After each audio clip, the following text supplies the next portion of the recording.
Hello, and welcome to the Dingle Podcast. Back again, episode number 3 for you today, numero 3. And we're reviewing more old school WWWF for you today from Madison Square Garden. The journey continues as we plough through all of the very, very old school shows from the 1970s, right the way through the early 1980s before we hit 1985. And when we hit 1985, we make the change. We move from Madison Square Garden shows to the WWF, WWE pay-per-views, and we're going to do them all. I don't know how long it will take. I assume a very, very long time, but we are going to get there on a week-by-week basis, except for last week because it was my birthday. However, that does mean we have some new equipment to play with. I've got a new microphone and can't wait to test it out. So let's get crack-a-lacking. This show comes just a month after our last show. It's on the 14th of April, 1975. Of course, on the last show, we saw Bruno Sammartino defend the championship against Spiros Arion, and the finish to that match, somewhat disputed, shall we say. And so today we get the rematch in a Greek death match, a match that can only be won by submission. But hey, we're cutting ahead. That's not the first match on the card. The first match was a very, very average opener. And as the show loads up on the network, the first thing you see is new graphics. There's a whole new kind of almost title sequence. It's very cool to inform you that you're about to watch some all-star heavyweight wrestling from New York City and Madison Square Garden. And I believe this is the first appearance on camera that Vince McMahon makes. I could be right about that, could be wrong.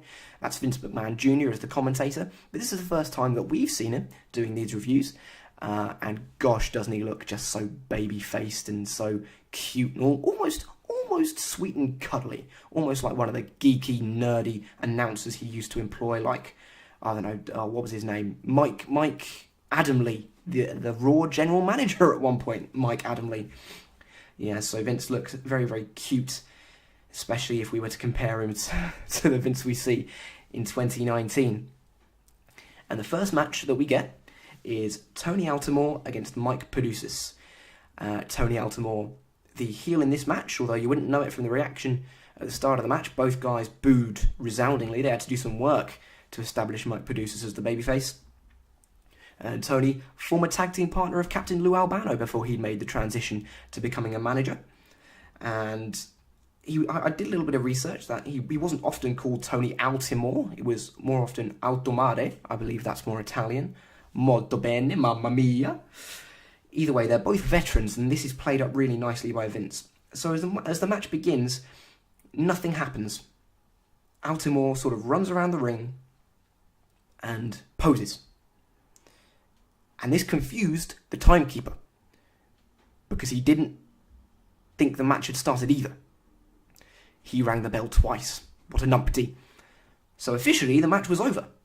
There was no winner, because the bell then rang a third time. The match would have been restarted at the end of this match, but no, that's just pathetic. Ugh, horrible timekeeping. And so we get a couple of minutes of just some posing from Altimore. It helps to establish him as the heel. This crowd not likely to get behind someone that doesn't actually have any interest in wrestling. He plays around with the ref. Eventually we get a few rest holds and some grappling to open the match. Altimore complains to the ref about some potential biting. And trust me, this isn't the first time tonight that the referee will be involved in the action. We'll get onto that a little bit later. Altimore gouges the eyes, gets an arm drag, before eventually Padusis gets a wrist lock in. There isn't really much selling going on. Altimore eventually goes back to the eyes, a couple of boots to the face. This is actually one of the first times that I've seen a heel properly just cheat as like the vast majority of their offense. Altimore would have to cheat to cut off Padusis' comebacks, which were kind of few and far between. Padusis was a kind of tough brawler, which didn't necessarily make all the sense in the world, bearing in mind he was supposed to be the babyface, but, you know, it did the job. Vince says there's not too much action going on here. That'll keep the audience interested, won't it, Vinny? Could you imagine if one of the commentators nowadays said that? Could you imagine if Corey Graves, in the middle of a nothing happening match between, like, Nia Jax and Natalia, if Corey Graves said there's not much happening here, he'd get fired. He'd get fired via headset. Either way, Padusis manages to escape a waist lock, Gets some more collar and elbows, at which point I've just written this match is very Eventually Producers starts getting going with a comeback. Ultimo cuts him off, hits the ropes, goes for a flying crossbody, misses a flying crossbody, and Producers stacks him up for the pin. A nice, easy, fun match that the crowd got behind. I didn't particularly mind it. I didn't particularly like it. It was what it was. It was there. It worked the crowd. It got everyone excited. And a nice babyface win for Mike Producers. It's the first time I've seen him. And I'm not that fussed about seeing him again, to be honest. Either way, I've given this match just half a star. It was 13 minutes long. As we move on to match number 2. And match number 2 was Greg Valentine making his Madison Square Garden debut against Mexico's El Olímpico. Of course, we saw him on episode 1. He was wrestling against... Who was he wrestling against on that show now? Do you know what? I've already forgotten. That's not a good sign, is it? I've got a bit of the Dory from Finding Nemo going on here. Who was it? Damn it. These notes here. That's right, it was Toru Tanaka, Professor Toru Tanaka, the teammate of Mr. Fuji. So this was El Olímpico's second time and Greg Valentine's debut. This was played up pretty heavily, that was the big thing. And as someone who only really knows Greg Valentine from kind of the late 1980s and his work as a tag team member primarily when he would team with Brutus Beefcake, it was weird to see him so young and with the slick back hair. I'm not used to that either, and a full head of hair. Greg Valentine looked so young, and yet he was so, quite big. I don't know if he was this big later on in his WWE career. I don't think he was. It was really cool to see. Either way, El Olímpico comes down to the ring first, and Vince calls him good looking. I'm not sure about that. He's got his silly swimming cap on again, and out comes Greg Valentine with a very slow, methodical entrance. First real proper slow, methodical entrance we've got. Most other stars, babyface or heels, have been very quick about their entrances. Greg Valentine really working up the crowd with a nice big shiny robe. He's got a real aura about him, and you can tell that they must have quite enjoyed having him around in the WWWF. I suppose he was there for quite a few years, was Greg Valentine. He was always a very sturdy hand, and this was a good match as well. So the match starts with El Olímpico offering a handshake, which Greg Valentine turns down. We get a collar and elbow and a clean break before eventually Greg Valentine hits rolls him up for a schoolboy for a 1, and then just starts unloading with these elbows and lots of forearm smashes. And they were stiff as fuck. Some of these elbows and forearms were really, really horrible and nasty looking, and you could really hear them a long way off, because the microphones were positioned quite a long way away from the ring at this point. But they were really, really audible, sort of proper slaps. Excuse me, that was an awful slap. They were kind of like a... You could really hear them that loudly. It was fantastic. Valentine really working up the crowd well. He then manages to get Olímpico on the outside of the ring and does Sheamus's 10 beats of the barrel spot. And this, I think, is going to be one of the more interesting overriding points that we see. I'm obviously a modern wrestling fan. I'm very familiar with the movesets of modern wrestlers.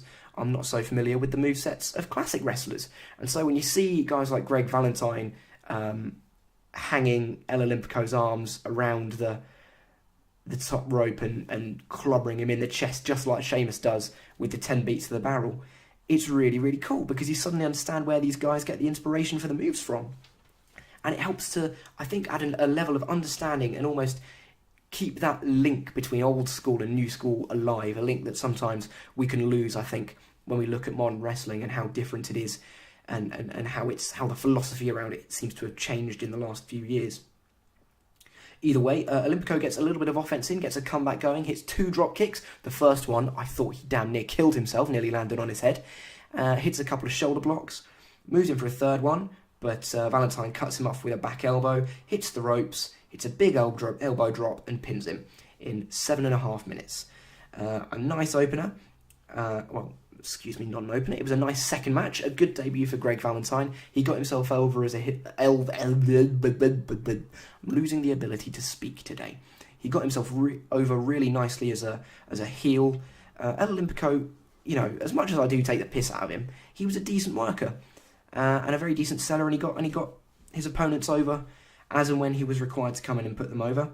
I gave this match 2 stars. The ring announcer, who makes an awful lot of silly little errors, decided that Greg Valentine is in fact called Valentino, is everyone Italian on this freaking show. And then it cuts to a replay of what we just saw. Like, I think there was a cut off in the tape, but it immediately cuts off and then it comes back. And I understand maybe where Vince McMahon gets this obsession with, after a commercial break, immediately recapping what everybody just saw. Nobody has tuned in during the commercial break. Everyone is tuned out during the commercial break. And even if someone is watching it late, they can just catch up now. It's very easy to do. You don't need to replay what we just saw moments ago on Raw. Raw, moments ago, and show an immediate, almost the entire segment again sometimes. Well, they showed the finish to this match again. And so maybe this is where Vince gets it from. Maybe it's just a long-standing thing that they've always done. Either way, this match comes to an end at 2 stars. I thoroughly enjoyed it. I think Greg Valentine is great going off this. And yeah, I can't wait to see what else he does in this run with the company. Is it his first run with the company of multiple? Or is it all one long continuous run? Only time will tell. And the next match was Waldo von Erich taking on Chief J Strongbow. Now, this is obviously the 3rd time we've seen Chief J Strongbow. And this was the first time that he didn't win, which I found kind of surprising. He's been on something of a roll, but he was still super, super over when he came out. That was the first thing that I really, really noticed. And Waldo comes out and he's billed as being the champion of all Germany, and I believe he was wearing a Panzer hat to really get the heat on him, and yeah, he was booed. I don't know if he was actually a relation to the Von Erichs, but he was certainly billed as being a relation to the Von Erichs throughout his career, so I would assume so. And this match went 39 seconds, bell to bell. Waldo von Erich started hot, attacked Jay before the bell, threw him to the outside, Jay didn't recover, count-out win for Waldo. As simple as that. So, an absolute squash.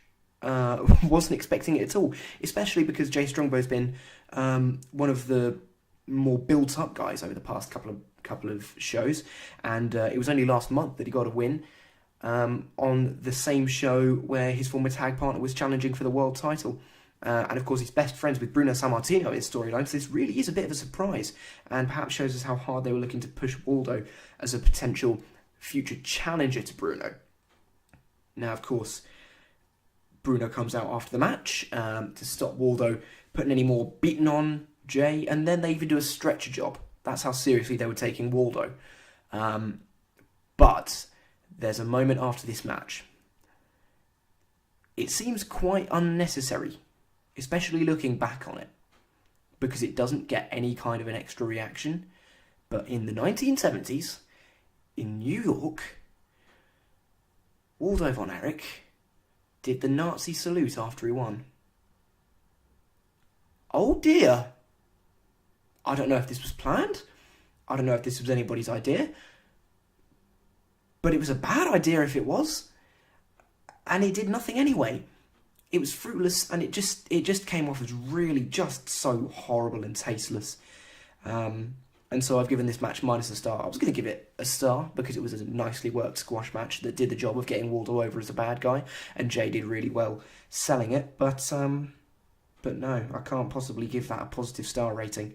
There's only so many ways you can shine that up. And to continue with the negative tone, next we come to a tag team midgets match between Little Louie and Sonny Boy Hayes, taking on the team of Little Tokyo and Lord Littlebrook. A lot of littles going on in this match, and a lot of bad wrestling too. They start off and they're running around the ring basically to try and show off the fact that they're small guys and they're little and they can run around and they're agile and they're different to the big guys. But this was really bad. As the match progressed, it was just rest hold after hot tag, after rest hold after hot tag. But the trouble was, you never really knew who was the legal man and who wasn't. The storytelling was really off. The tags were unclear. The baby faces, who were Little Louie and Sonny Boy Hayes, their comebacks were awful. for lack of a better term.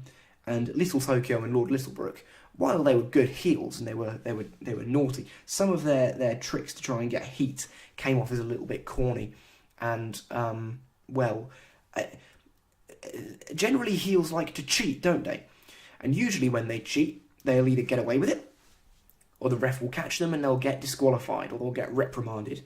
I was not expecting the sort of reprimands that Little Tokyo and Lord Littlebrook got in this match when they would get caught cheating. Because before the first fall came, there was a spot where all four wrestlers, babyfaces and heels, they're having a four-way, and they just turn on the referee. I don't know why. They all just suddenly start attacking the referee. And they're all just punching one limb of the referee each, and the referee ends up on the floor. And then the babyfaces just kind of run away, leaving the heels to kind of take the rap. And the referee wags his finger at them and says, "Don't you do that." And I thought this was him calling for the bell to be rung and a first fall to the opposition. It was never actually called. It was never called as a fall to the babyfaces, which is where I got confused, especially because all of a sudden, when there's a quick pin from Little Tokyo, and they announced that the first fall goes to Little Tokyo and Lord Littlebrook, I couldn't believe my ears. I thought it was one apiece. It was just very, very bad. There was a spot, it's difficult to describe, where one guy lifts up another guy's leg and sort of you step forward, putting your right foot, say, if you're lifting up their left leg, you would put your right foot where their sort of left hip is, and then bend their leg back across in a very, very hokey looking sort of hold. And the gimmick is that all your opponent basically needs to do to reverse this hold is stand up. And so Littlebrook puts this hold in on flipping little one of the little children, that's mean, Little Louie. He puts it in on Little Louie, and of course Sonny Boy Hayes runs in and pushes over little Tokyo, and literally like a seesaw, the momentum reverses, and now it's Sonny Boy Hayes on the offense. It was very strange, very, very odd. Yes, didn't like that. Didn't like that because what then happened was Littlebrook got in the ring and did the same thing to Little Louie, and this continued on a loop for about 2 minutes. They were just pushing each other back and forth. I suppose it was supposed to be a comedy spot, but it just came off as awful, as did most things in this match. They all attack the referee again, and the referee puts his foot down the second time, especially when Little Tokyo gets up in his face, and the referee lifts up Little Tokyo in one arm, and that's not a particularly easy thing to do, because let's not forget, these midget wrestlers, while they are little, they are very, very dense human beings. You know, they're not light, and he just picks up Little Tokyo and just spanks him, just hits him on the bum like a 2-year-old that's misbehaved. It's very, very patronising, very boring, and the comedy elements of this match really didn't come off for me. I have written a few times here, bad, fucking awful.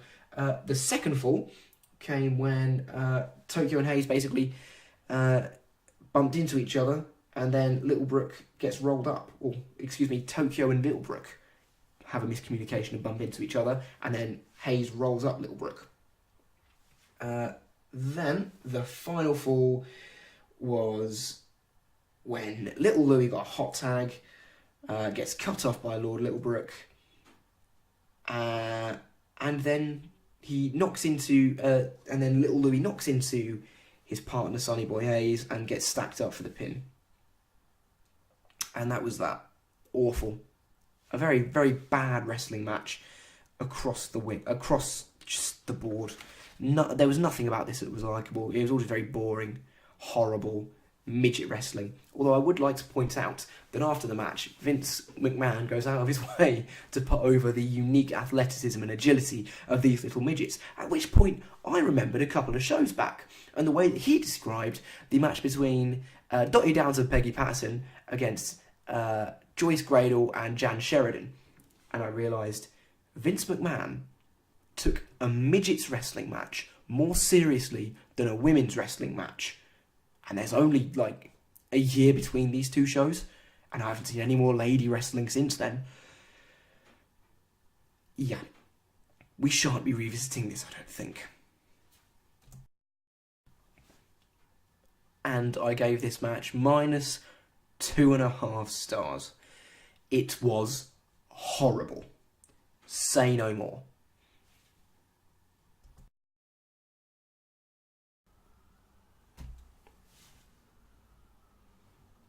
And so now we move on to the main event, which again is the third match from last. This is now becoming the pattern, I've noticed, and I think I'm coming to a conclusion why it is. I might Google it, try and find out for certain, but I believe it's because they don't want the match to go on last, but they still want it to be on late. And that's because they want the crowd to be hot and not worried about leaving, because there's a curfew. And that becomes apparent later on in this show. It becomes apparent that there's a curfew on the amount of time that they can actually spend in the building. So if they run over, then they just have to stop the show. So it kind of doesn't surprise me now that I've got that bit of information. It doesn't surprise me that the match goes on where it does. It actually makes a lot of sense to me. Anyway, the match was Bruno Sammartino defending the WWWF title against Spiros Arion, the Golden Greek, in the official rematch, a Greek death match. And they had a brief comment made by some famous businessman called Andrew D'Amato, apparently. Anyway, so Blassie and Arion make their way to the ring, and they are hated, absolutely hated by this crowd. And then out comes Bruno, accompanied by Arnold Scarland. And again, he's loved. And the match begins, and both managers get sent to the back. Both Blassie and Scarland go to the back. This is, after all, a death match. Not that that's played into in terms of the potential use of foreign objects at all. It's just used in the context of the only way to win is by submission. So, one thing I've noticed about these matches is they tend to follow a very similar pattern of get the heat, do a comeback, get cut off, and then wash, rinse, repeat until the finish. But that's not the case with this match. Bruno gets in about 75 to 80% of the offense in this match. He just dominates Arion. Arion gets sent to the outside, gets back in, gets sent to the outside again. The crowd is going absolutely bonkers for this. Arion probably only spends like about 60, 70 seconds actually on the offense, getting the heat on. Bruno gets the bear hug in, and the place is going mental.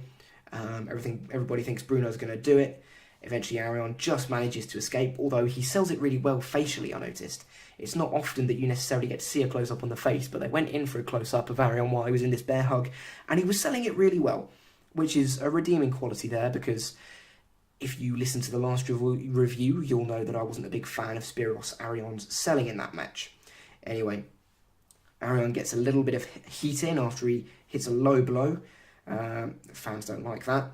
But eventually Bruno gets back on the offensive, and they're going absolutely mental for him. It's the first very clear Bruno chant that I was able to hear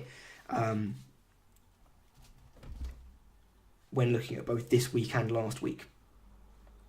Eventually it goes back to the outside. Bruno has to go to the outside to escape another choke by Arion. Eventually manages to choke Arion with the tag ropes.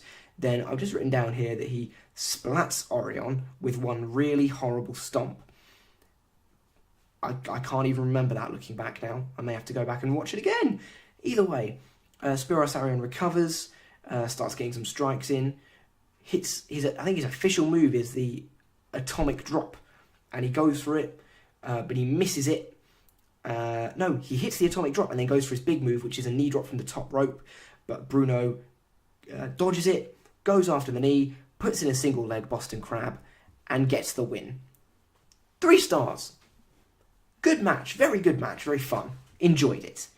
Time of it was 15 minutes, pretty much bang on, and I've got no complaints. I love watching Bruno, and being able to watch him in the ring and get a sense for the fact that he takes so much of the match, but yet when he's not on offense, he's selling really, really well. It's just so cool. Bruno, I think I can understand a bit better now than I could when I started these podcasts how over he was and why that was. Obviously he's well known for being the biggest star of his generation, but when you watch his match structure, it makes sense why. And it makes sense why the fans love him so much for his in-ring work. And Bruno's reign as world champion goes on, and indeed, when we tune back in, it will be 1976, the next show, and Bruno will still be the world champion then, still in this, his second run as champion. I went 3 stars. Really, really, really good. Best match I've reviewed so far. Quite the turnaround, isn't it? From an awful, horrendous, bullshit midget tag team match to an amazingly good world title match, back to back. You couldn't write it sometimes with these shows, unless you were Vince J. McMahon. So yes, that's that. Bruno Sammartino retains. And on we move past that match to the final 2 matches on the show.